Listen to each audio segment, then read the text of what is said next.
Hi there, and welcome to 1080's LinkedIn Live on Neurodiversity and Job Seeking. So I'd first of all like to say welcome and thank you to joining us to Marc Whitmore, who's a 1080 career coach and been on lots of these sessions before, and to Marc Crawley, who is Director of Diversita. So as always with these sessions, if anyone in the audience wants to share their experiences during the session or ask any questions, then please do so using the comments section. So thank you to everyone watching.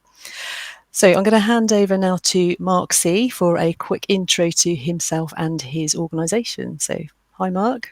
Brilliant, thanks, Sarah. So my name's Marc Crawley. So I look after an organisation called Diversita. So essentially, we are, for the most part, a recruitment agency that focuses on working with experienced neurodivergent technologists in the UK. Another big part of our organisation is that we focus on assisting organisations and looking at their interviews and application processes, in particular for neurodivergent applicants. So I've worked in tech recruitment for around 17 years previously. We started, and when I say we, it's myself and my family, so myself, my wife and my oldest son, started Diversita back in April. But the main passion point behind it is my youngest son. So my youngest son is autistic and is 15 and was diagnosed at 3. And in my experience within recruitment, I could start to see some real challenges around recruitment processes and I suppose the next journey really in terms of his schooling and his work life as well. So that's really what sort of prompted us to get into this. So. Brilliant. Well, thank you so much for joining us. And Marc W, over to you. Quick intro. As it says here, I'm Marc W. We took a bet on whether Sarah's going to get the initials mixed up. So this could be quite interesting. Is Marc and I either sit in silence or talk over each other. So hopefully that won't happen. My name's Marc Whitmore. I work as a career coach for 1080 alongside Sarah and numerous colleagues. My specialisms are career coaching of different types, executive development and assessment. So they're probably my main aspects. Excellent. Okay, so we're going to start with our first question. So Marc W. So in a few posts on LinkedIn, you've shared your diagnosis of ADHD. So it would be great if we could start with, what does neurodiversity mean to you with that in mind? Yeah, this was a great question, wasn't it? I wrote it, I was looking at it this morning, I think I wrote it about 5 times. And so just decided in the end, because obviously there's lots of definitions, but I suppose from my perspective, right, I did do some posts. So I was diagnosed with ADHD February this year when I was 52. I'm now 53. I guess I want to give my perspective and my words, and I'll caveat this for I'm sure there might be people in the audience who clearly have their own definitions. So this is my layman's terms in terms of how I think it affects me. I think the way I would now I know, because I think understanding that you have it, that I have ADHD, it's, how would I describe it? So it's, I suppose the way I look at it is, I suppose I come at it and see the world from a different place. Mainly, I think, or key aspects are in terms of how I receive and process information, and also how I give information to others. I think the other thing, because a lot of people talk about ADHD, is it is in your brain. You're wired differently. It's biological. So I lack something called dopamine, which causes a number of challenges for me. And again, I always have. I didn't know. So I guess for me, just a few things, quickly around, I suppose, how does it affect my life, or how has it affected my life, and how does it affect my life day to day? Now, I don't want to sound flippant when I say some of this, because some of this is funny in inverted commas, and people will go, yeah, I do this, I do that. Yeah, everybody loses their keys, all that kind of stuff. But what I really want to qualify is that, people do pick up on certain things. I think the key thing about ADHD is that it's everything that's combined. It's the whole effect it has. So I'll just highlight some, no particular order. A key part for me is, for somebody with ADHD and me, is, how do you keep focused? How do you keep doing things that you find boring, or you're just not very good at finishing off? How do you stop being easily distracted? So I'm somebody that will get easily distracted. I'll probably completely change what I say today, even though I'm prepared for it. Don't always listen, not on purpose, just will start thinking about something else, particularly if I want to say something within a discussion. I do lose things, lose my car keys, lose my wallet. I get them again, but probably spend about an hour a day sort of wandering around for them. Yeah, I can forget things. I could be introduced to people at a party and within 10 seconds, no idea who they are, their name. So things like that. I interrupt sometimes people who work with me. The reason I interrupt hopefully isn't that I'm rude, although it is rude, is because I want to say something. And if I don't say it, then I'll forget it and then I won't be able to say it. So I suppose there's, yeah, what's another one quickly? Yeah, I struggle to measure time. Again, people who do project plans, I can't write project plans because I don't know how long things take. Probably some of the underpinning stuff that probably can affect, this might be hidden, but probably two things related to it can be, I suppose the key one is something around how you regulate your emotions. So in terms of things can, react to things catastrophically, small things can be catastrophic rather than, overreacting to them, how you deal with situations, and also can take things extremely personally. You might get some criticism that most people will go fine. Sometimes that can be very difficult to take. So things like, I suppose, just to kind of balance that is there are some good things that actually I have done in my career and people can do with just to, what comes with it is energy, enthusiasm, any emergency when you do your best work, when you get thrown a bomb or thrown a hot potato and it's like, give that to me and you turn it round. Creative, problem solving, being able to see connections, being able to do things perhaps very quickly. I think also, I'd say people with ADHD, people like myself, we're different. And I think what comes with that is bringing a different, interesting perspective. So how would I summarize it? Because I could talk about this for a long time. So I'm trying to be as quick as I can. It doesn't change. Even though I was diagnosed 6 months, it's easy to think, oh God, I've got ADHD now, I'm different. The thing to always remember is you've always been that way. You just didn't know. And the key thing, I think, for me, as I think about what neurodiversity means to me and what ADHD means, it's just probably understanding why I do things, why I did things, and putting it in some context, but not fighting it in terms of not wanting to embrace it. And the other thing is, which you read more and more, is it don't use it as an excuse. It's very easy to say things like, sorry, I'm late, that's my ADHD, things like that, or sorry, I forgot to do this. And it's very tempting to do that in the beginning, but it's getting around being able to explain it and also to accept it and make sure other people understand, because it is about a person who's neurodiverse being themselves and not spending their whole life trying to be like people who aren't neurodiverse, which of course is a huge challenge, because I think 99% or so, don't quote me on this figure, are not neurodiverse.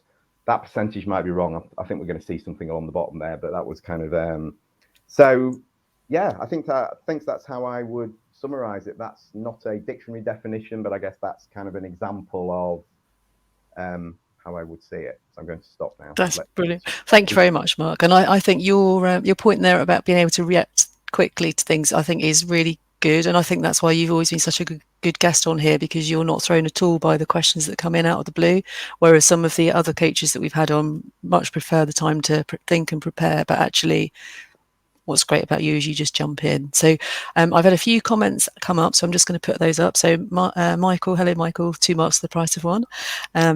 Sarah Louise Ackroll saying, hi, Sarah here from Wired Differently, so thank you for joining. And Christina saying, just received an urgent call, hope to be able to listen offline. So thank you, Christina. You can definitely watch these later, so don't worry if you can't catch it live, you can catch it again later. So Marc C, have you got anything to kind of add to what Marc W has just said, or shall I go on for your question? No, I mean, obviously our experience is predominantly lived experience with our son as well. So my son is autistic, tends to have sensory challenges and challenges with OCD, etc. as well. But again, there's some incredible strengths there that Thomas demonstrates on a day-to-day basis as well. So I totally empathise with Marc says around it's really good to try and embrace the strengths associated with neurodiversity as well. Brilliant. Okay, and hi John from Chicago, thank you for joining. So we're going to go on to Mark C now. So what should recruiters or organisations be doing to ensure that they are supporting neurodivergent candidates? So Mark, over to you. Oh, word, where do you start? So I think that this is ultimately what prompted me to start Diversita, this type of question, really.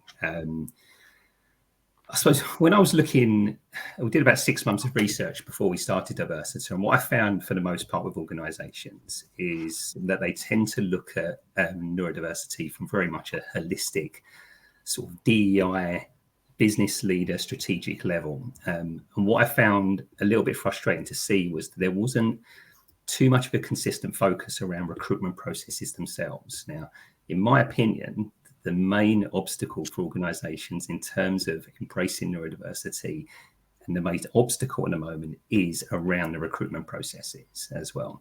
So just to give some context, what I mean by recruitment processes. So organisations themselves will normally have a talent acquisition team. So someone who works directly for the organisation, which works and focuses around hiring. In turn, that organisation would also work with recruitment agencies as well. So, for example, Diversita are a recruitment agency, Hayes are a Manpower, all of these big areas.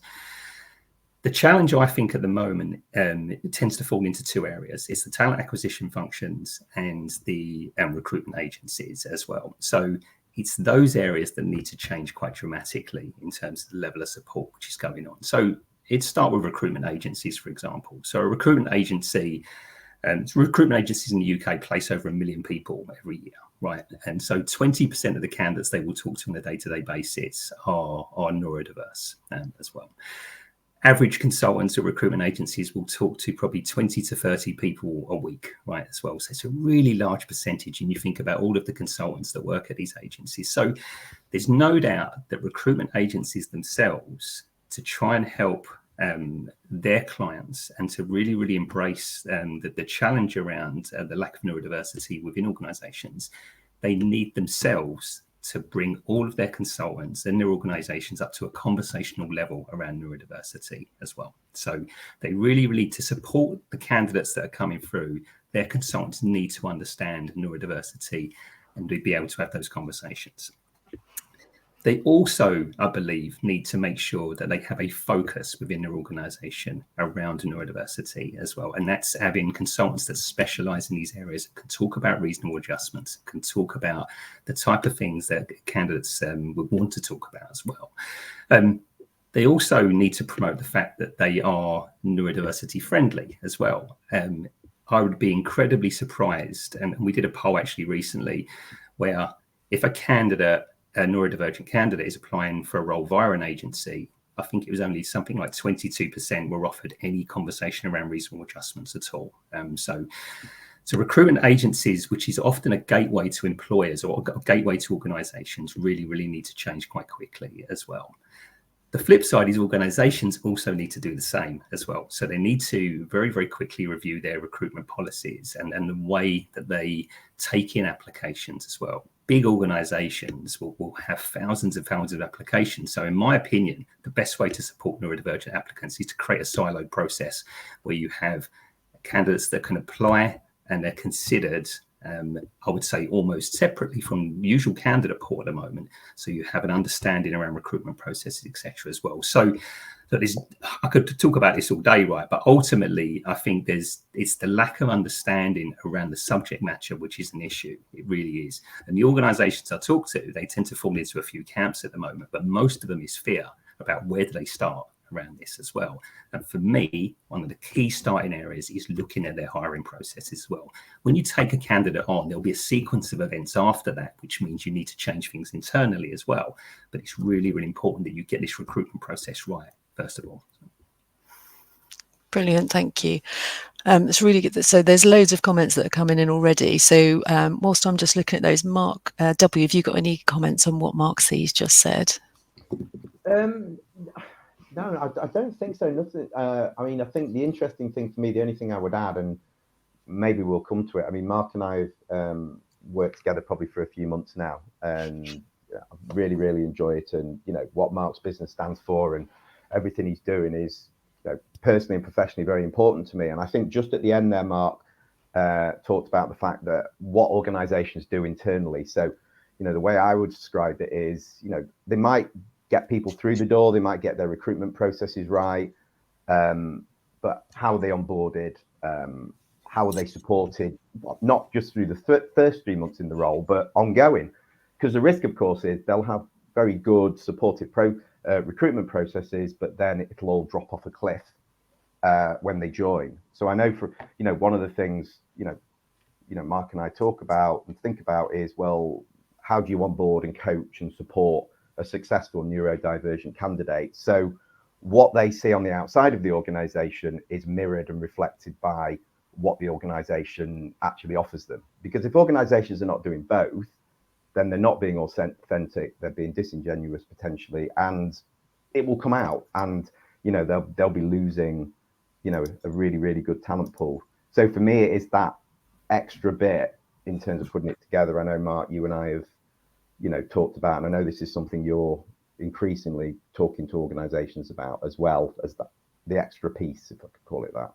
It is. I think that the challenge we have with organizations when we talk to them is that when you talk at it at such a holistic level, they have difficulty starting the process as well. So there's no doubt that organizations should, and they are starting to recognize the strengths and the leadership modifications that they need to make internally around neurodiversity. However, I still believe that they don't start the recruitment process because of the internal strategic sort of red tape that's happening a little bit. So it's almost like a sequence of events which happen afterwards as well. I think organizations almost need to present themselves with a challenge sometimes as well to change as well, particularly slightly smaller companies as well. It's a difficult one at the moment, because I think the more companies embed themselves with the internal awareness and the internal strategy and the internal training, they tend to lose sight of the fact that there are thousands and thousands of candidates sitting there who are not getting jobs, right, as well. So it's almost a bit of a double-edged sword, but you're absolutely right. When a candidate starts, organizations need to either have something in place or need to get up to speed very, very quickly to make sure they support candidates. Yeah. Thank you. Okay, I'm going to put some of the comments up now. So Liz is saying, thanks for being so honest, Marc W. Great to share your experiences to break down myths and perceptions. So thank you. Dean's got a question for you, Marc W. So how much of a challenge is active listening when coaching? Do you have to put different skills and strengths into place to counteract the areas of ADHD that you mentioned? Yeah, that's a really interesting one, because I suppose this is the interesting piece around, I've always had ADHD, but I didn't know it. So obviously some of the things I would have done previously would have almost just been things I'd learned, or things that I probably wouldn't have done. Active listening is challenging because in the sense that whilst, one of the things whilst happening is you are obviously demonstrating that in terms of you are listening, but also things are kind of popping into your head. And the danger is for me is that, my brain focuses on what I want to say rather than continuing to listen to the individual. So I guess what I do, which seems really obvious, is I take far more notes now, or I will say potentially to one of my clients. I mean, there might be some of my clients on this, and I'd be interested to see how active they think my listening is, being completely candid. So yeah, I think the key strengths and the key different skills I would use are note taking, perhaps taking far more notes now than I used to. And if I don't hear something, or I don't pick something up properly, I will wait for a pause and I'll say, I didn't quite pick that up, or I didn't hear it properly. Sorry, something, I try not to use the word distracted, something happened, and be honest, don't pretend I've heard it. So maybe it's not so much about skills and strengths. Some of it is about being more open and acknowledging and saying, you know what, I didn't quite pick that up. Because I have to be very, very cognizant of this, because one of my sort of key skills is interview coaching. So for me, spending an hour and a half interviewing somebody is exhausting for me, not just because it's a lot, but actually being able to take in that information and make sure I can focus on it. So yeah. Brilliant. So I think the active listening is, again, it is about trying to keep other things coming into your head, and things popping up in your head like, oh, I haven't done shopping, or right, okay, what time, so sounds really odd to people out there might sound odd, but it is kind of controlling that little voice in your head sometimes. Thank you. That's a good answer. Thank you. So Sylvan has said positive reframing is key in flipping the script. Joel saying hi everyone. Thank you to Sarah for the invitation. Someone who's kind of anonymous at the moment. I'm not sure it's just the recruitment process. There is a bias opting for the easy route, and the ways that roles are defined often too rigid to support diverse skills and ways of working. So, Marc C, have you got any kind of views on that comment? Yeah, I think that's one of many issues that obviously organisations have internally at the moment as well, and particularly within technology and particularly within projects as well. So I do understand that. I think, but there are roles that I believe that are available internally at the moment, which are very, very skill-based, that I think the recruitment process does create bias around creating areas like subjectivity and unfair processes at the moment as well. So, but no, I totally agree. I totally agree that is another issue that we could talk about for a long time as well. Yeah. Okay, thank you. I think this is a tricky question, but Alison. So Alison's asking, and I think we'll go Mark W for this one. Is there any way to understand the impact of neurodiversity in coaching? But we can take that offline if you prefer to. Yes, because I think that could be interpreted probably about a number of ways. So I think it's a broader conversation. Yes, I would say. Okay, so we'll come back to that one. Got a message from Candy saying, I'm autistic and ADHD and unemployed, and my barriers are in the recruiting process. The way it is now is developed for neurotypical people. So Marc C, any comments on that? Yeah, absolutely. And I think a lot of that, as I said before, is around understanding, really. Look, I'll be very honest, right? So I'm from a recruitment background, and I was a senior recruitment leader for a number of years. And I'd be lying if I said that my teams or the people that work for me understood neurodiversity at all, or were encouraged to talk about reasonable adjustments or anything like that. So if that was me, there's someone who's always got first-hand experience, you know that particularly recruitment agencies and the process around that is not equipped at the moment for neurodivergent applicants at all. No, I totally agree. Okay, so kind of leading on from that, Michael's asking, I think Marc C, this is aimed at you as well. So can we give practical examples of how organisations or agencies can adjust their recruitment processes? Well, again, I could talk about this Big question. but I think first and foremost, the way I speak to organisations at the moment is to try and make this subject as palatable as possible, because you have to realise that sometimes it's like swimming uphill, right? So I've got one client at the moment, and again, to give you an example, that has looked at their existing recruitment processes and looked very objectively about what adjustments can they give around what they have at the moment without affecting potentially the way that they qualify candidates as well. Now, going forward, we'd love to maybe change the way that they actually look to qualify candidates, particularly with some of the questioning and some of the competency-based questions as well. But what we've done as a starting point is look at what they've got and what we can adjust. And sometimes the fact that you even offer adjustments, right, or even talking to candidates about adjustments is a great starting point for organisations, because not a lot of people are doing it, particularly for neurodiversity. It tends to be focused around visible disabilities and other areas as well. The other, and again, a really, really great example at the moment as well, is that with one company, we've really individualised the process as well. For example, if I have a candidate interview, I get to talk to the hiring managers or the interviewers the day before to give a foundational understanding around the candidate as well. So we had a candidate not so long ago who had a very, very distinct delay between when they answered questions in terms of information processing. So 5-6 second delay. Now, if that candidate had gone through a usual interview process, that would come across maybe a little bit unconventional, but having the opportunity to individualize that process as much as possible, it's really important. So hopefully it showed you don't need to rip up the rule book around this as well. Like, I've got loads and loads of sort of influence to make right around other processes, but at the moment, I think companies can change things quite quickly without it costing them anything and without really changing things too much. Okay. Sarah, I suppose. Yeah, go for it. I suppose this is more, a reflective question, just thinking about what we're talking about. For me, it must be, for a neurodivergent individual, understanding, what reasonable adjustments can I ask for if I'm going for an interview? That's the first thing. But then how does the individual feel about asking for those things? How do they think the organization will respond? I can't give practical examples, but I guess for me, as I think about it, it's, for example, if, you contact an employer and say, I'm autistic and I would really appreciate seeing the questions 2 days before or the day before. How will the hiring manager, how will the recruitment manager respond to that? Will that immediately get them thinking, oh, God, do you know what? That's not fair, or etc. So again, this is not something I've experienced. It's not something anecdotally I know about. It's just the questions that will come into my mind. If I was talking to a client or I was just thinking about it in terms of, how do you go about that? How do you think organizations will respond?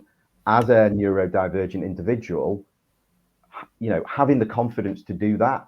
And also, I guess, which is always the tricky one when you're looking for a job, is if an organization is unable or unwilling to respond effectively, do you just walk away? Because if you're experiencing that right at the beginning, there's a huge red flag. But then people can turn around and say, well, that's all great and good, Marc, but I need a job, so I can't. Need some money. Yeah. So to all, and again, Marc, over to other Marc, I don't know, because you could probably be crystallize some of those things in terms of the reality of it. I think it just reinforces the fact that the bridge between a candidate and the organisation is so important, right? So be it the talent acquisition team, be it the agency they're working with, that bridge in creating the understanding and working with an organisation that really understands the strengths of the candidate pool coming through and really understands the the adjustments they would need to make to the interview process to see the best of this candidate as well, and to understand equality versus equity and all of these good things that are out there at the moment. It's that bridge which is so important at the moment, Marc. It really is, because if it's not there, you're absolutely right. You end up sort of coming up across someone who is a decision maker at an organisation who will ultimately say yes or no, who has no understanding around neurodiversity and has no understanding around the context of this application or any understanding around the candidate themselves. Yeah. So that bridge for me is so important still at the moment. So yeah. I forgot to mention at the beginning that we're going to be around 45 minutes or so for the session, but we have got a bit of extra time. We can go up a bit longer. So given the number of questions that are coming through, so I'm just going to go on to the next one. So Kirsty has said, from a flip perspective, why are neurodiverse individuals leaving their current roles? And I think, Marc W., you touched on that, didn't you, about it might be great to have a recruitment process, but actually what happens afterwards. So have you got anything that you can kind of suggest to Kirsty here about why people might be leaving? Me. Yeah, Marc W. Yeah. Just your thoughts, really. Yeah. I mean, this would be. I suppose this would be speculative, to be honest, because it's not. Again, I can't. I guess what comes to mind is, if that support isn't there, and there isn't that connection, I would imagine the risk could be, the impact on the neurodiverse individual in terms of levels of anxiety, ultimately could lead into job performance or misunderstanding of job performance. So I think in a whole multitude of ways, probably in causing a lot of triggers that, people like myself, I can think of a couple of jobs very early in my career that if I hadn't jumped, I'd have been well and truly pushed over the cliff. Didn't understand it at the time, but I do now, which is quite interesting.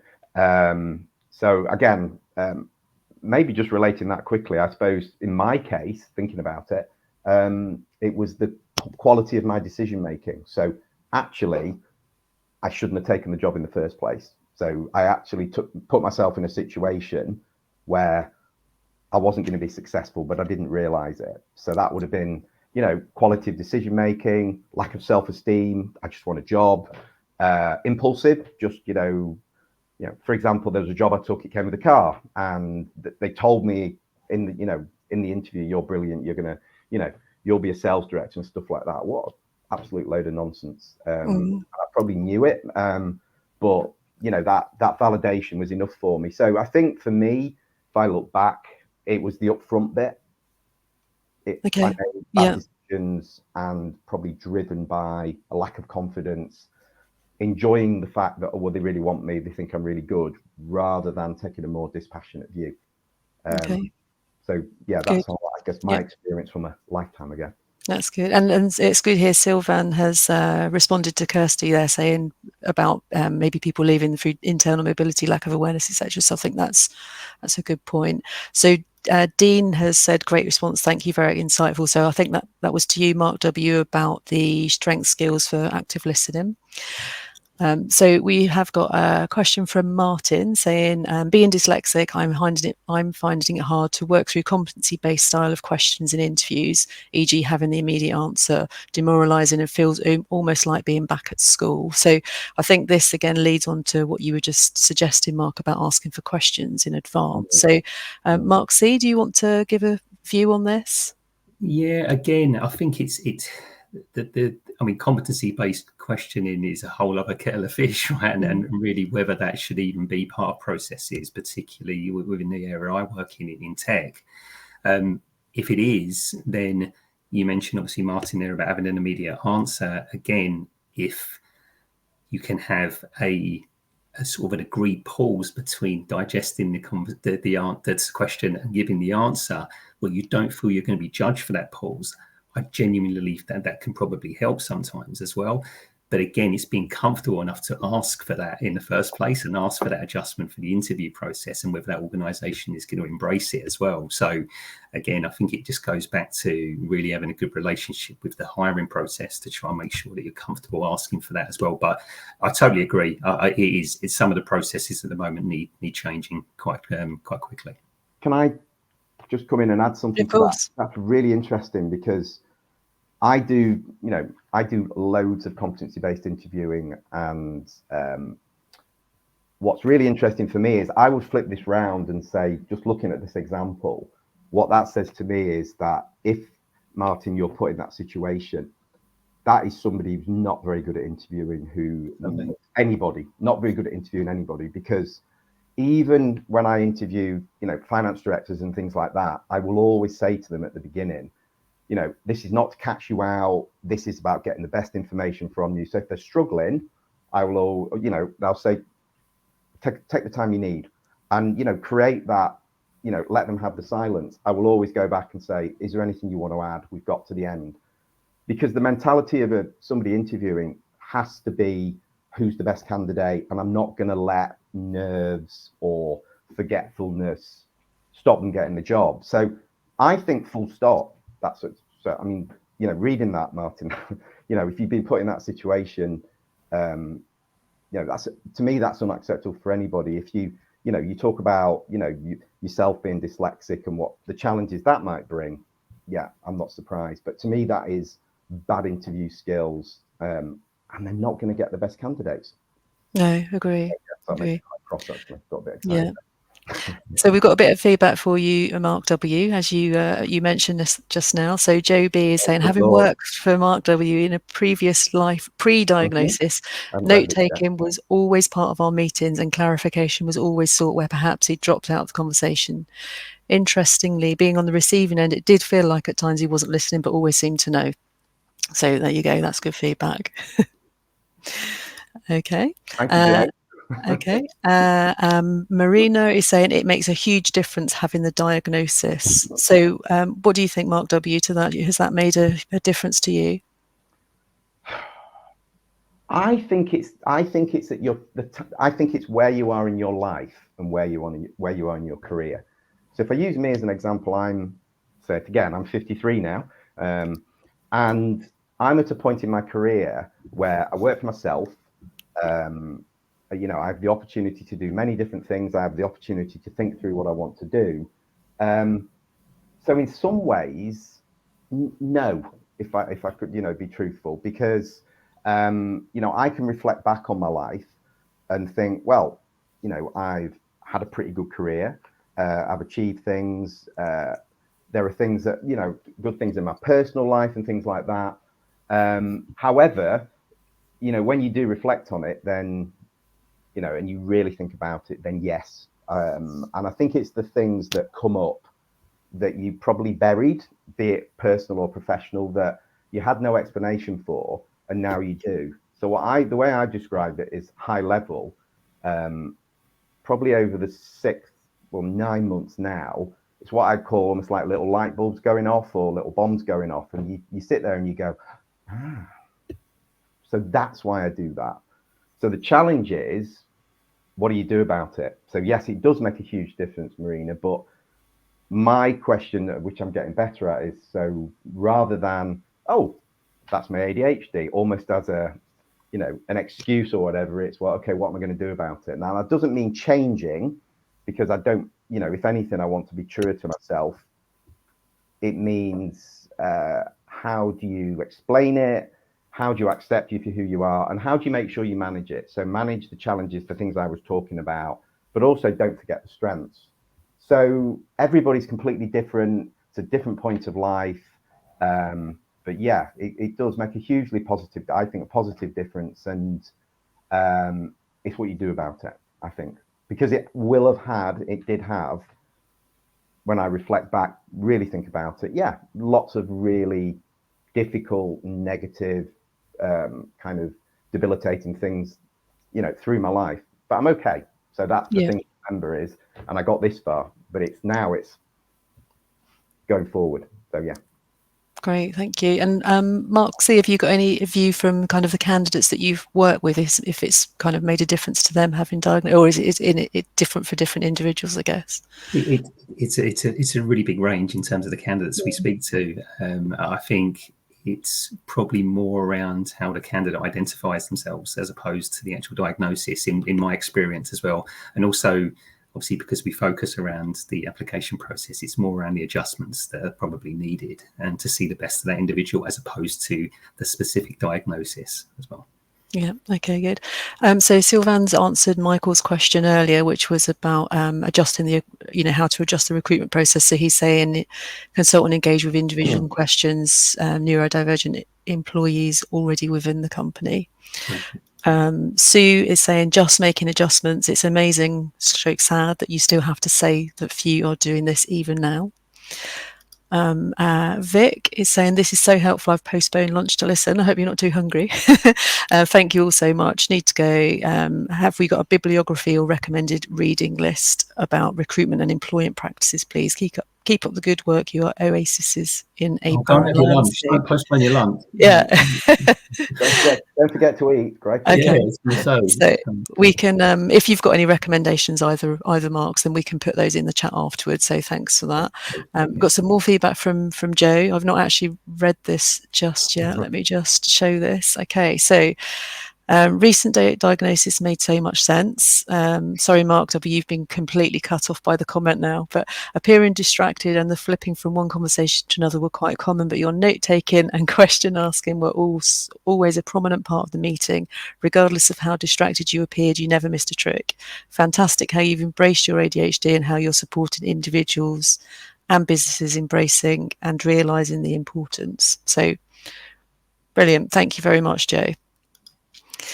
Okay. That's enough, Joe, that's enough. Thank you.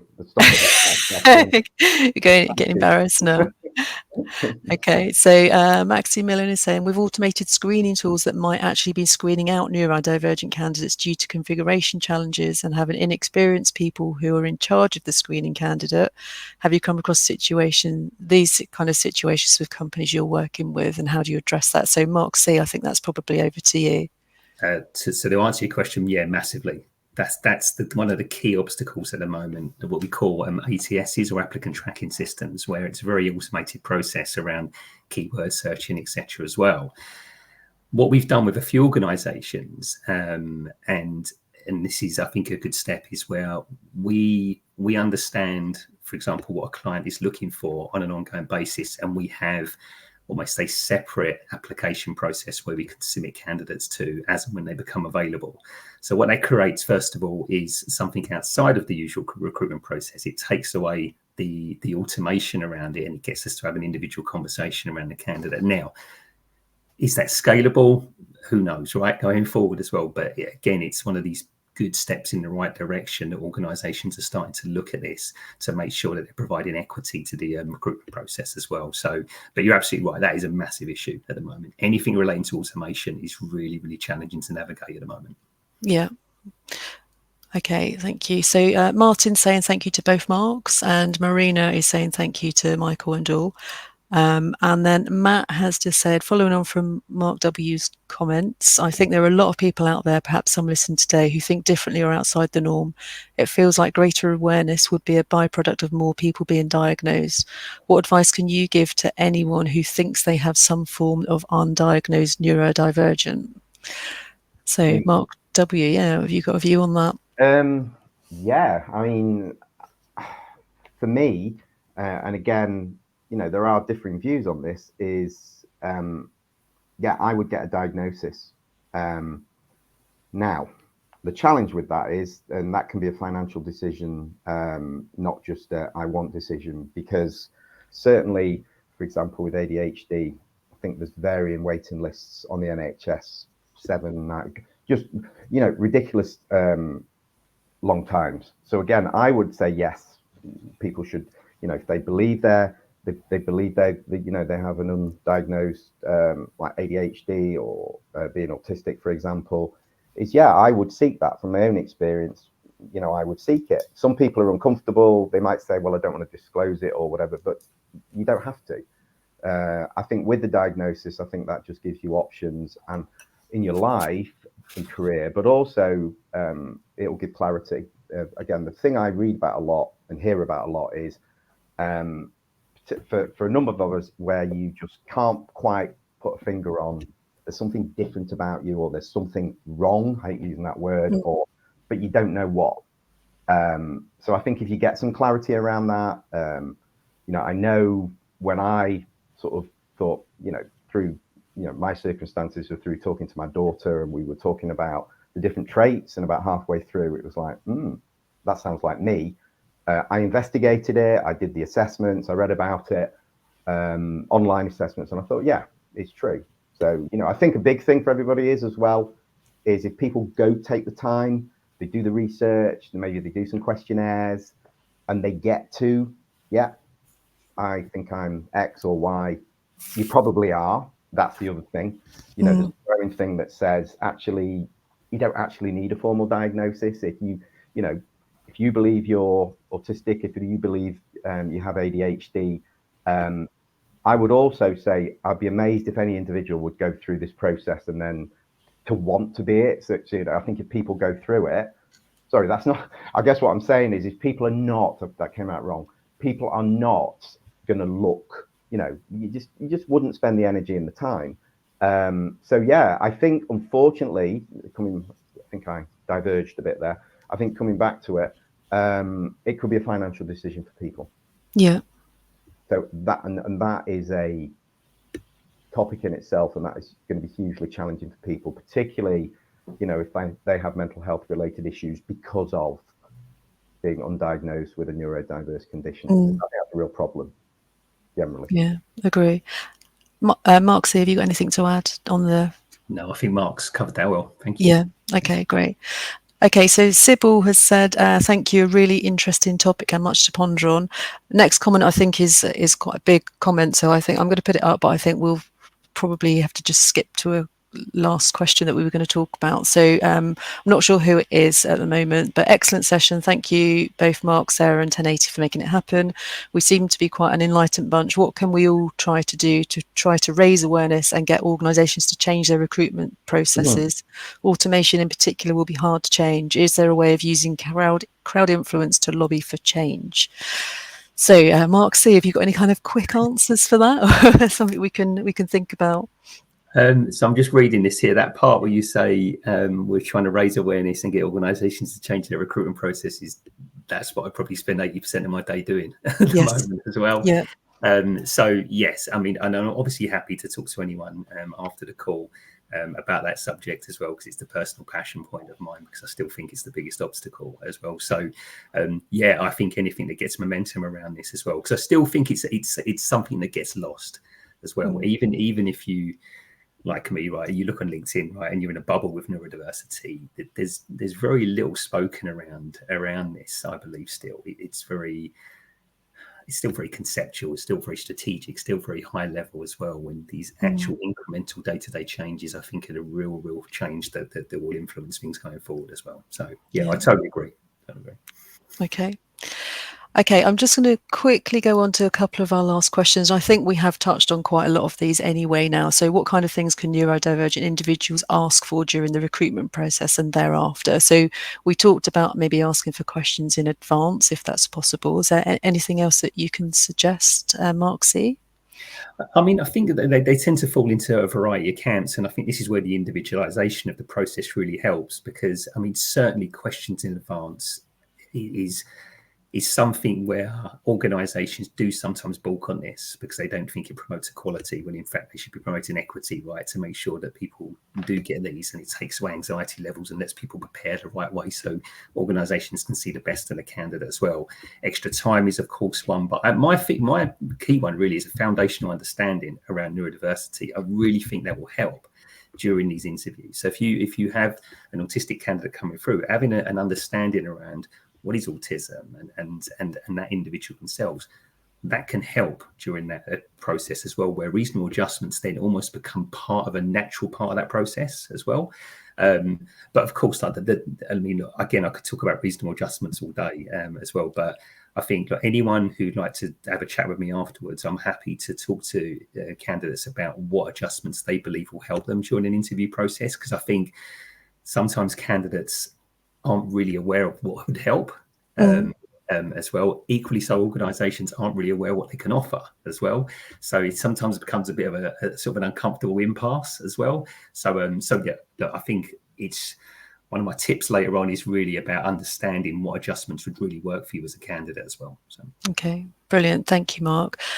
So I've just got a comment back from Dean, who is replying to the previous comment that was kind of an anonymous one. So we know now it's Kate. So Kate, I will send you instructions on how you can sort out your LinkedIn so it shows your name in future.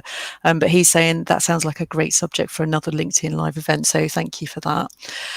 So I think probably the last question we will focus on now was just to Marc W. So now that you know you have ADHD, is there anything different that you would have done in a job, differently you would have done in a job search and getting a role? So over to you, Marc. Yes. Yes. Okay. And what would that be? Nobody who knows me thought I was just going to give it a one-word answer. Yeah, it's really interesting, because the first thing I'd say is that it would never, even after my diagnosis, it would have never even occurred to me that I would be entitled to reasonable adjustments, as odd as that sounds. So when I think back over my illustrious career, I just jotted a few examples in my head, and these are things that probably trip me up. So yeah, I mean, I am focusing on the where things went wrong. So I think I don't have a very good filter. I overshare. I've taught myself out of jobs. I've given a good answer. They've stopped. There's been silence. So I've carried on talking. And so I think there's things like that, what I've learned. Yeah, I think again, probably asking for the questions up front, actually. I mean, just 30 years ago, this obviously, a lot of this wouldn't have been there. I think having the confidence to say, I need to make notes, or bring notes in and say, that extra bit of preparation. I think I mentioned it earlier. Sorry, I've made some notes, bear with me. I have mentioned it earlier in terms of the decision making, the impulsivity. I think the challenge with focus and finishing things off, again, creating for job searches, you create spreadsheets and processes and all the people you've contacted. I do wonderful ones, but after about a week, they never get updated. They're stuck on the wall. So I think, again, what are the strategies I needed in order to actually be able to manage a job search process, which is hard. So yeah, I think what I would learn is that through the process to get a job is talk less and listen more. Be prepared to embrace silence. So if the interviewer stops talking, don't start talking. And probably the overall hard bit in a job search is it's hard work and it's dull some of the time. You know, it is really hard work. I think Mr. Moran would say that. And yeah, I struggled with that. So I think, yeah, it will be finding strategies to be able to follow things through, and not perhaps have overshared or reined my filter in would be my big learnings, I think, from job search and getting roles. Excellent, thank you very much. Marc C, anything to add to what Marc W just said? No, again, I think we focus around with experienced candidates, right? So we hear a lot, obviously, of stories and journeys around how people have got to where they are, and it's never been smooth. It really hasn't, particularly again for application processes and lack of understanding internally, etc. as well. So again, we work with candidates at the moment to see if they do want to move roles, that there can be a different way in terms of moving forward as well. So great, thank you. Okay, so I think we're going to now just go to our top tip to leave with. So anyone that's watched us in the past knows that we generally finish with a top tip. So I think, Marc C, you're going to give us a top tip for both an organisation and for a individual. So do you want to start with that? So of course, for an individual, for candidates, I would start, if you haven't already, start really thinking about an adjustment that would help you during an interview application process as well, or even internally.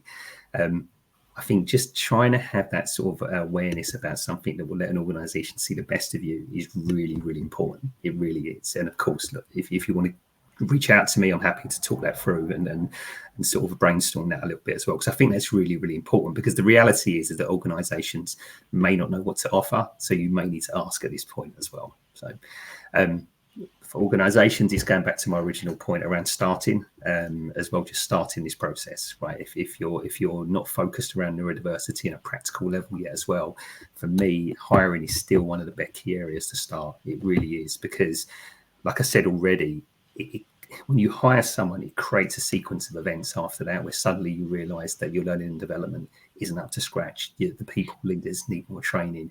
Awareness internally needs to change. You need to obviously start utilising access to work. It creates a sequence of events after that which really, really start to change things internally as well. So for candidates, think about what adjustments you really, really need. And for clients, just start this process as well. Brilliant, thank you. And Marc W, over to you. Yeah, I suppose I'll probably do it I'll talk about it from an organisational perspective, and I suppose from me as an individual.